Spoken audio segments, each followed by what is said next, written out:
Good morning. So I got a question yesterday from Candy on Facebook regarding how to get into triathlon. So I'll describe how I got into triathlon and I'll give some ideas that I picked up along the way about best ways to get started. So this story actually kind of goes way back. Those of you who know a little bit about my life story and know about my time in Arizona and how much I hated it. So I was living in Arizona at the time, and I was suffering from, I couldn't call it like island fever or cabin fever. I suppose we could call it desert fever. It just felt very isolated, and it was not a good time in life.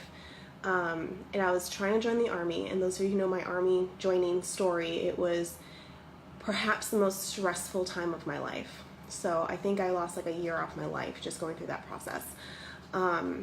So this was right about the time that women were allowed to go to Ranger School. And so needing something to kind of grasp onto and work towards, I decided, I want to train up and try to go to Ranger School. That hasn't happened yet, by the way. So I've had these books around for a little bit. Special Ops Workout by, Stuart Smith. He's a Navy SEAL. Also written by this guy, Mike, I'm going to butcher this, Mahia. He's a CSCS. So just to give you a little bit of background on this, the CSCS is the Certified Strength and Conditioning Coach. It's actually a certification that I'm trying to work towards right now. It's a little bit more respected than the Certified Personal Trainer put out by the American College of Sports Medicine, simply because you need a specific type of bachelor's degree. It has to be a bachelor's degree that is more health biology related. So you need like anatomy and physiology to be able to even get this certification. So pretty good. And going through this book, they said at the very beginning that the kind of athletes who tend to do well in these kinds of schools tend to be triathletes. So I thought, I have a lot of time on my hands, and there's a pool right down the road. It's freaking hot out in Arizona, so swimming's not an issue. Nice long flat roads. I had just gotten into cycling. I had a mountain bike at the time, which don't do a triathlon on a mountain bike. Like, you can suffice with a sprint, but you're just quad mashing the whole time, and then when you go to run, it's gonna hurt. At least get a road bike because it's lighter. Okay, that's my first piece of advice. Borrow a bike if you have to, rent one if you can't afford to go buy a nice road bike, but I don't recommend a mountain bike. Unless, of course, it's a mountain triathlon and you're going on trails and stuff, then of course that's the most appropriate thing. But anywho, so I had the time, I had the resources at the time to train for a triathlon. So at the time, my background was mostly running. So I was running a lot. I had run several half marathons. My highest weekly mileage at the time was like 40 miles a week. So I was a runner at the time. Swimming, I had actually trained to be on a swim team when I was like 10 years old and ended up not joining. So I had a little bit of a swimming background, but not very strong. And swimming's actually my weakest event. And then cycling, I just picked that up. So that's how I got into it. With swimming will make you humble really fast. So I started in the pool and literally started with just blowing bubbles because I was not used to breathing out underwater. So I had to learn to breathe out underwater first. And then the breaststroke is probably the easiest stroke to learn. And you can suffice doing a breaststroke through a triathlon, but if you're going to do that, stay in the back of the pack when you start, because when those legs kick out, you risk kicking somebody. So for safety purposes, it's probably best not to use that stroke unless you're very aware of your surroundings or you're in a pool and you have your own lane.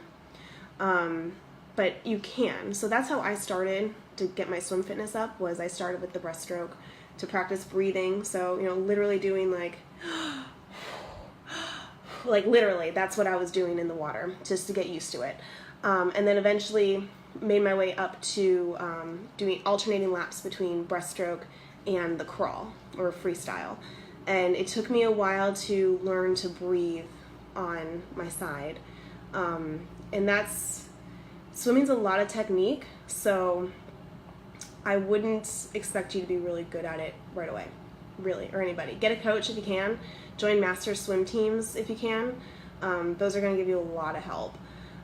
So my first triathlon experience, it was actually a duathlon. So I did a run, bike, run first. And then I did sprint triathlon. So I would always start with a sprint, which is sprint. I don't recall the swim distance, but the bike is something like 10 or 12 miles, and then the run is like a 5K. So it's fairly short. It's the kind of distance that if you do end up with a mountain bike, you can get through it. But it's a good place to start either way. So that's how I got into it. 500 yards. Thanks, Mike. So 500 yards for a sprint. So that's where I started.